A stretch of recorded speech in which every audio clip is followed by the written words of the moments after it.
Hello, Patrick here, coming to you live from Complete Health Eastbourne. And I just wanted to jump on and have a quick conversation about diets, or the different types of diets that are out there and surround us, and potentially some of the benefits to some of the different diets that we actually see around.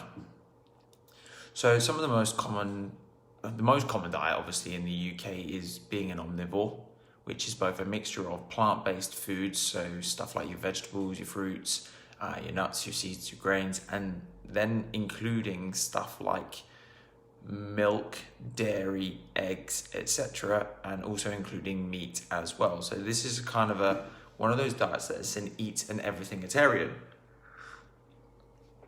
There's absolutely no restrictions on the diet. So with that kind of a diet, there are always going to be some areas that potentially you could improve on, because you've got so much flexibility, you've given yourself no guides or structures. So there's nothing wrong with anybody's philosophy in what they eat and how they eat, but potentially some of the food choices that come in when you've got such an open diet. So say, for example, eating loads of meat and then also having loads of grains and breads and all this other stuff can potentially drive really high. However, what we've also got to understand is this same implication can still happen in a vegetarian diet. So obviously a vegetarian, they're just going to completely omit the meat. However, they're still going to consume the dairy, the eggs, and the vegetables.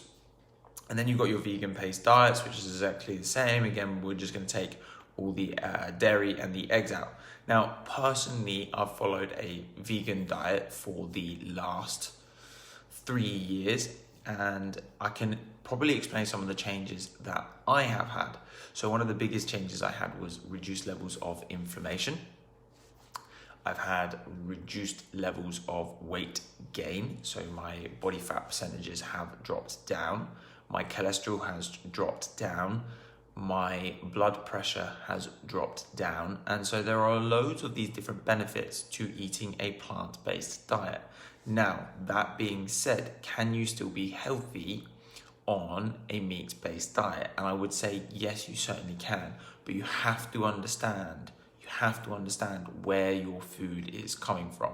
So there's one other diet as well that I struggle with. This one is the idea of a ketogenic diet, which is predominantly fat. It's pretty much only meat. It's only meat. That's pretty much all you eat. You can start to introduce some very low carbohydrate vegetables. Normally it's green vegetables. However, some of the things we have to look out about the human body that kind of suggest that that's not necessarily the best diet for us is the fact that our body or our eyes have been suggested to be linked with the identifications of different colors. So we can see our reds, our greens, our yellows, our blues. And one of the reasons why they believe that's true, good morning. One of the reasons that we believe that to be true is that we think that our eyes are designed to be able to pick out colors so that we could pick out different colors of fruits and vegetables, because different colors of fruits and vegetables actually have different vitamins and minerals in them, so they contain different properties for our bodies. Now, one of the things that we know about the vitamins and the minerals that we get into our food, these are what we call our antioxidants. Now, our antioxidants will go around the body and they'll collect the cells that are making a disruption, and they almost suck them up and get rid of them for us. So they're a way of us processing that stuff that's going on in our body that's creating a problem. So if something's going to create a problem, eventually this is going to create some sort of disease or inflammation, and pretty much all diseases we know on the planet do create inflammation. There's an inflammation process going on there, and held for long enough, that inflammation process will actually start to sensitize the tissues in our body, and they can actually increase pain. So guess what? What you eat can create your pain. It can create your pain. So some of the things we have to obviously understand, if you're going to eat a very high meat diet, you're going to produce something called arachidonic acid.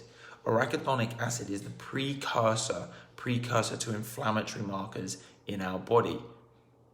So when we eat those cholesterols in our food and we eat the fat and it turns down into arachidonic acid, this is one of the precursors for inflammation and heightened sensitization. Now, some of the ways that you can actually obviously reduce this in your diet is reduce the amount of meat and dairy. And this is something that a lot of professionals are now recommending.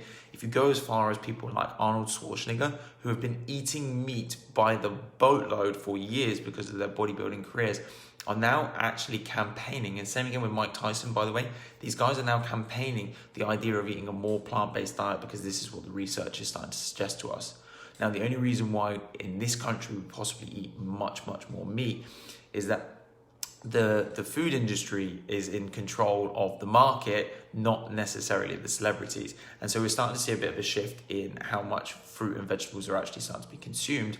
But be aware that these are the things that are causing an anti-inflammatory effect.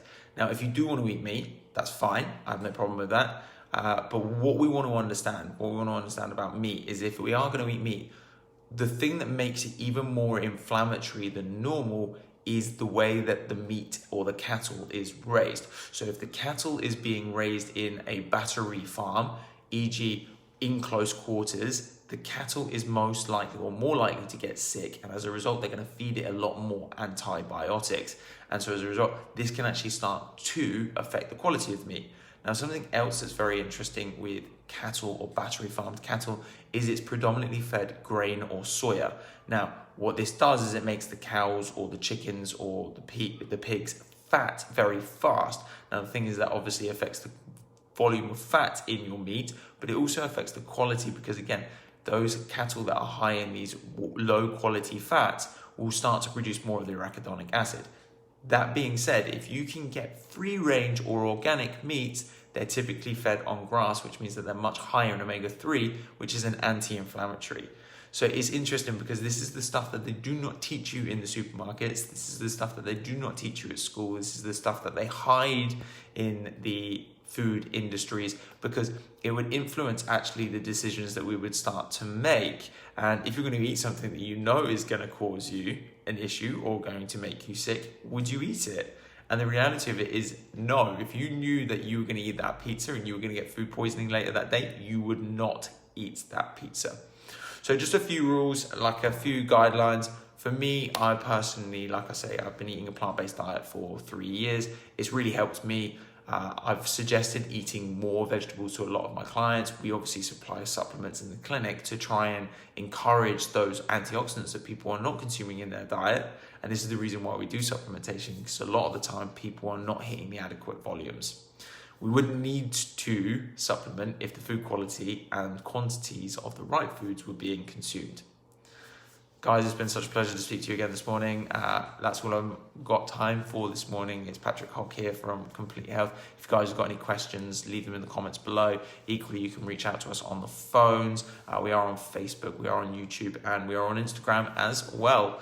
Also, if you haven't had a chance to check it out, I am on Spotify and iTunes. We run a podcast now. It's called Coffee with the Chiropractor. And we have about 15 to 20 episodes available on there as well. Speak to you guys soon.